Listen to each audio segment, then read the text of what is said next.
when a woman is giving birth, if the head of the baby touches the clitoris of the woman, the baby will die.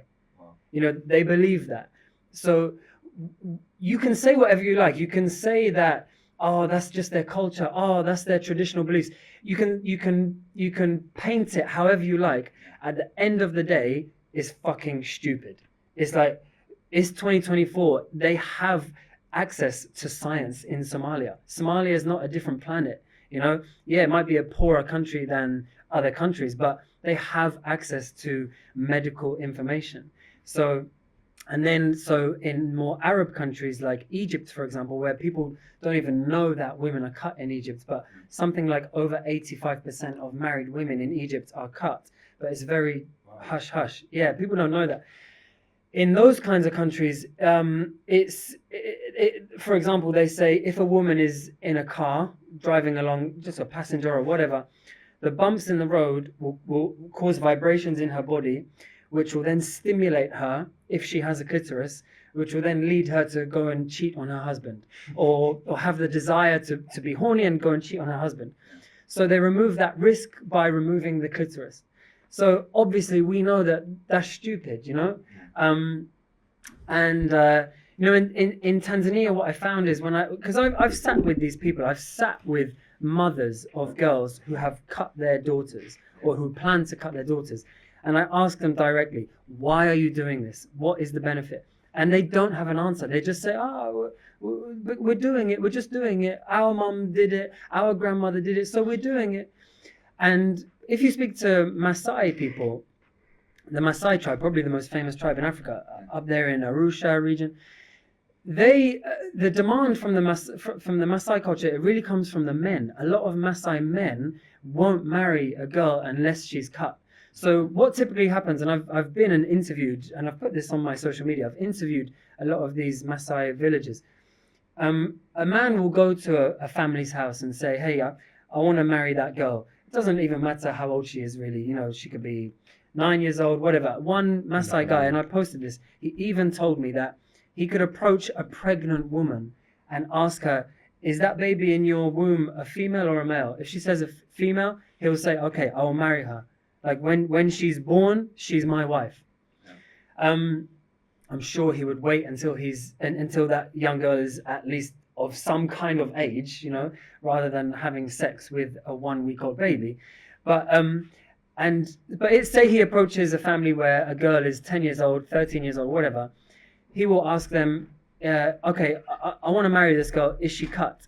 And if they say no, he will say, okay, cut her and I will come back with 10 cows, 15 cows. So the demand comes from the men in certain cultures, particularly the Maasai culture. And, you know, a lot of these families, and I saw this as well in Malawi with child marriage, a lot of these families are living in poverty and they maybe have 5 kids already. And so their youngest daughter, you know, it could be seen as like a financial burden to the family. So a guy comes along and says, hey, I'll take that financial burden off of your shoulders. You know, like, you can't afford to feed all your children, so let me take your daughter as my wife. And you know, I used to think like, do these parents not love their children because they're just giving their children away? But I've sat with these people and I've spoken to them and they do love their children, but it's like in their head they're like, what's better? My child starves and has no food, or even though she's 12 years old, she marries this 30-year-old man and he provides for her. And they go with the second option a lot of the time. So it's difficult for us to understand. It's a perspective, or it's something I've never heard before. As I said, maybe you're in the country, but no one's really talking about it. Yeah, if you're here in Dar es Salaam, no one is talking about that kind of stuff.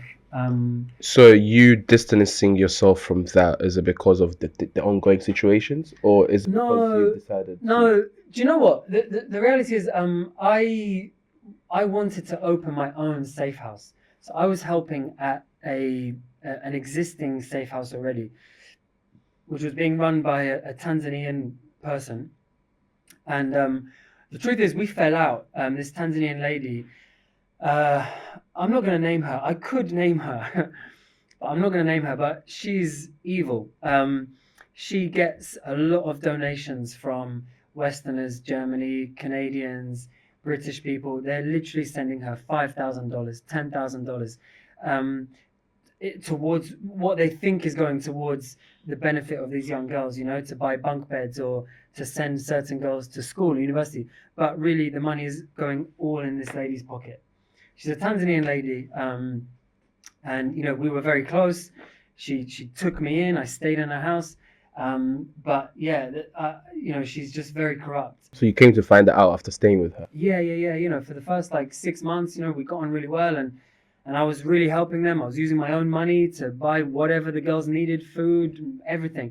And then I started to see the truth, and girls were running away, and then they had my phone number, and then they'd phone me and say, Jesse, please can you help me? I had to run away because Mama, I'm not going to say her name, did this, and I was supposed to go to school, and she didn't let me go to school, and this.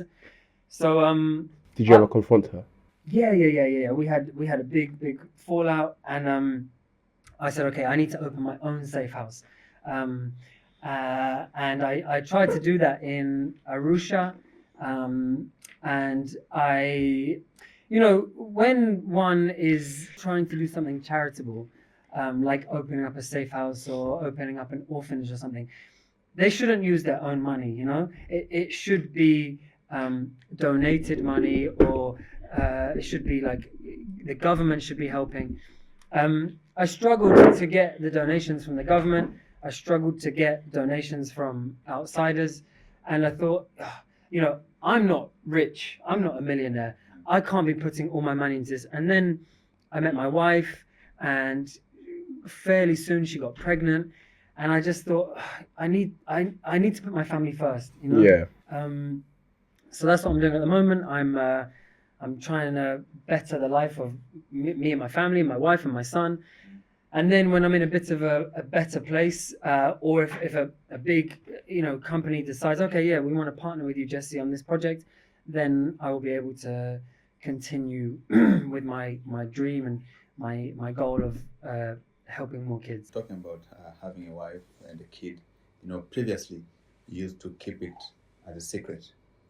Yes. Yeah. Why did you decide to keep it a secret, and why right now you are exposing it? Yeah, it's a good point. So that's right.